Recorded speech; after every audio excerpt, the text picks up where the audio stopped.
क्या आपने कभी सच्चिदानंद को महसूस किया है? सच्चिदानंद यानी सतचित आनंद। कहते हैं परमात्मा सच्चिदानंद है। दरअसल परमात्मा सच्चिदानंद है। आपने परमात्मा को कभी सच्चिदानंद महसूस किया है? मुझे लगता है आपने कभी भी महसूस नहीं किया होगा। हालांकि आप परमात्मा में ही हैं। सच्चिदानंद दरअसल वह अवस्था है जिस अवस्था में हमें अपने मन को लेकर के जाना है। परमात्मा की जो अवस्था सच्चिदानंद कही गई है, इसमें तीन शब्द हैं, सत, चित और आनंद। सत वह अवस्था जो कभी मिटती नहीं है, उस अवस्था को कहते हैं सत। दरअसल सत जो अवस्था है यह काल की सीमाओं से परे है। काल की तीन अवस्थाएं होती हैं, वर्तमान, भविष्य और भूत।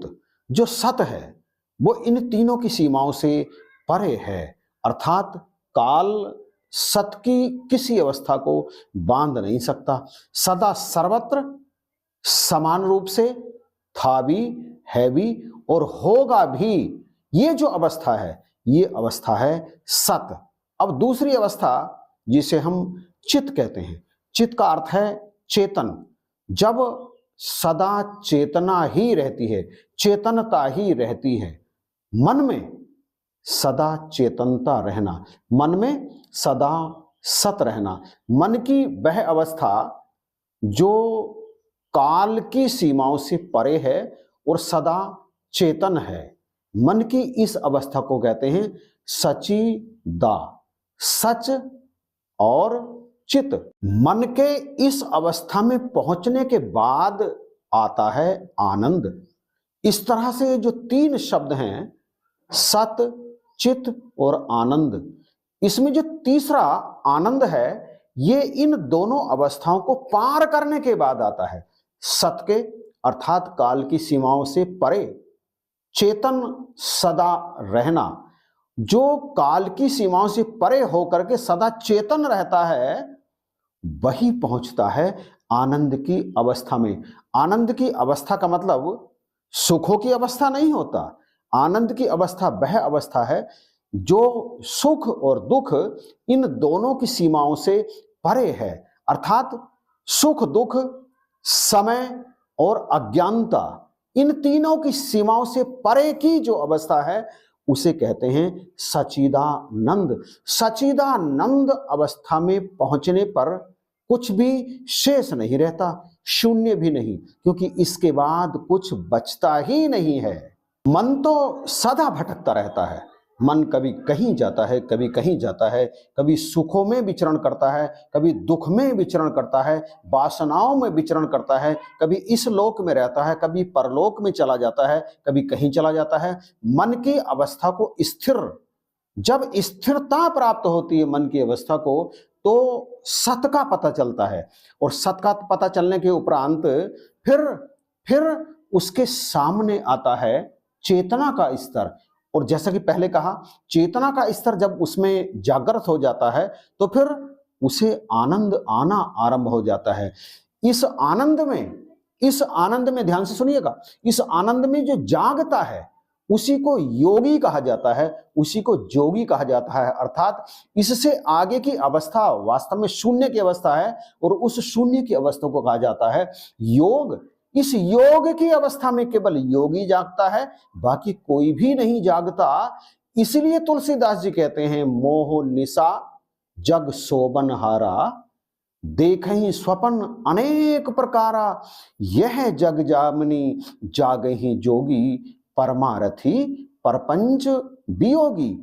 इस संसार में, इस संसार की मोहरूपी रात्रि में हर कोई सोया हुआ है। सोए का होए का अर्थ ये नहीं है कि पैर पसा करके सो गया, लेट गया, लंबा होकर के आंख बंद कर ली और निंद्रा आ गई।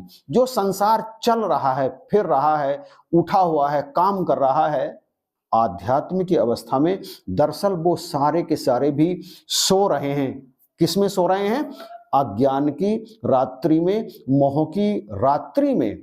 और मोह की रात्रि में जब उस व्यक्ति सोया हुआ होता है तो उसे अनेक प्रकार के स्वप्न दिखाई देते हैं, उन स्वप्नों में, ये स्वप्न वो नहीं है जो निंद्रा में आते हैं, अभी जागते हुए मेरा ये नुकसान हो गया, मेरा बेटा परेशान है, मेरे उस रिश्तेदार को तमाम तकलीफ हो रही है, मेरे पास धन का अभाव है, वो तो तमाम मजे ले रहा है। ये अवस्था स्वप्न अवस्था है। इस अवस्था को स्वप्न अवस्था कहते हैं। और इस अवस्था में भोगी ही जाग करके इस तरह की भावनाओं को प्रदर्शित करता है या उन्हें आत्मसात करता है। जो इन भावनाओं से ऊपर उठ करके सत को पहचान लेता है कि सत तो काल की तीनों सीमाओं से परे है, और ये मन उस अवस्था को जान लेता है, पहचान लेता है और फिर चेतन हो जाता है। चेतन किसको होना है? सत को किसे जानना है? मन को। सत को मन को जानना है, फिर इसे चेतन हो जाना है, और चेतन होने के उपरांत जब ये आनंद की अवस्था में होता है, आनंद की जो अवस्था है इन दोनों के बाद आती है, और आनंद की अवस्था को लाया नहीं जाता, ये तो स्वतः ही आ जाती है। सत्य का ज्ञान होने पर, सत्य का ज्ञान मतलब चेतन होने पर, चेतन होने पर ये बात समझ में आ जाती है, और फिर अपने आप ही आनंद की अवस्था आ जाती है। फिर दुख सुख का कोई मायने ही नहीं होता कि अब जीवन में दुख है, अब जीवन में सुख है, अब जीवन में अभाव है, अब जीवन में सब कुछ है, अब जीवन में ये प्राप्त करना है, अब जीवन में वो खो दिया है। ये सब कोई मायने नहीं रखता। ये सब इस सीमाओं से परे जब हो जाता है ये मन, तो फिर मन के अंदर आ जाती है सच्चिदानंद की अवस्था। और ये सच्चिदानंद की अवस्था ही वास्तव में पार जाने की अवस्था है। किससे? मन से पार। जब स्वयं मन से पार चला जाता है तो फिर वो परमानंद की अवस्था में रहता है, शून्य अवस्था में रहता है, योग की अवस्था में रहता है। यही आध्यात्म हमें सिखाता है। अब मैं अंत में आपसे यही कहूं कि जो सच्चिदानंद को समझ जाता है, इसमें लीन हो जाता है, इसमें लय हो जाता है, वो पार चला जाता है इस जीवन की सारी अवस्थाओं के। और जो सारी अवस्थाओं के पार चला जाता है वो जन्म मरण के चक्र से भी मुक्त हो जाता है। वो जो चाहे प्राप्त करता है, जो चाहे खो दे तो उसका खोने का उसे कभी कोई गम नहीं होता है।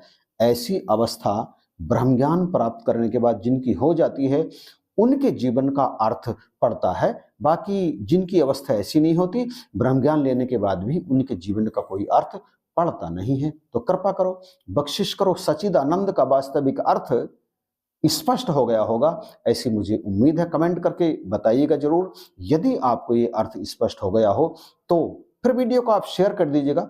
चैनल पर यदि नए हैं तो आप इसे अभी सब्सक्राइब कीजिएगा।